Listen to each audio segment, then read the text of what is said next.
Throw it at him like a frisbee. No, you're not making a crust, okay? You always want to keep the center the way it is until you get to the point where you're going to start rolling into it. Leave the center a little bit higher than your crust, work your crust, and then you can roll it out with the rolling pin, okay?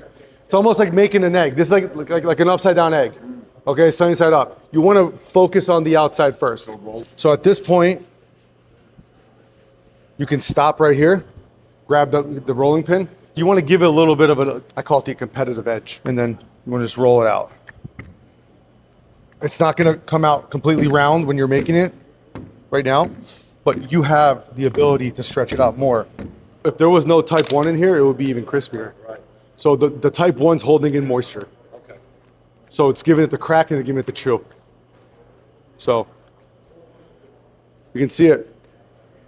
If you guys look, you can see how paper thin it is. Right. But the thing is that, here, feel it. It's even all the way around. Right. For this style pizza, this is going to be your typical size of your Tonda Romana. It's about 12, 13 inches, right? 33 centimeters, okay?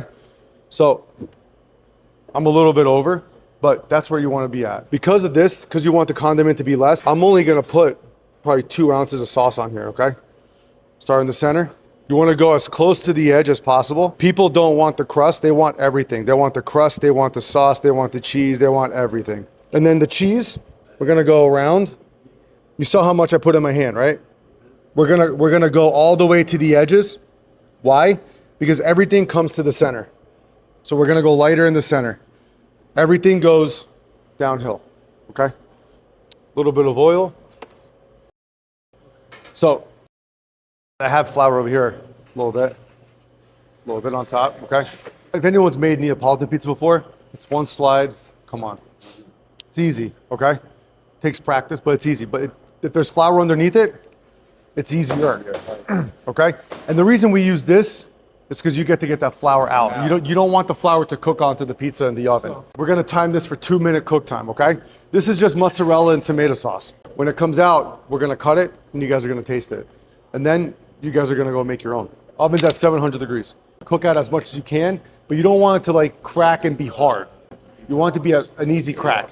It's more top heat than bottom heat. This is a good oven. Electric ovens are good for Tonda Romana because it has both top and bottom.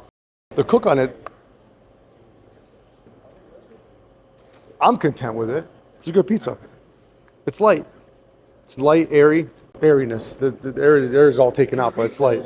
We're not in Naples. Naples, they do the portafolio. The portafolio, the wallet. You want to try it?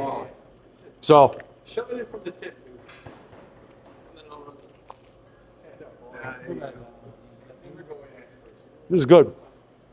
What if for 3 days you stepped inside the real Roman pizza traditions? Not the watered down shortcuts, not something you had to half learn online, but by the techniques that built the most iconic Roman pizzas, taught by someone who lives and breathes them. Welcome to the 3-day intensive class at the Pizza University, led by me, Vitangelo Recchia, and special guests. If Roman pizza ever tickled your fancy or is that fascinating to you, this is your moment. We want you. Limited seats, 3 days, March 2nd, March 3rd, March 4th. Pizza University, Maraforni, Beltsville, Maryland. We want you here.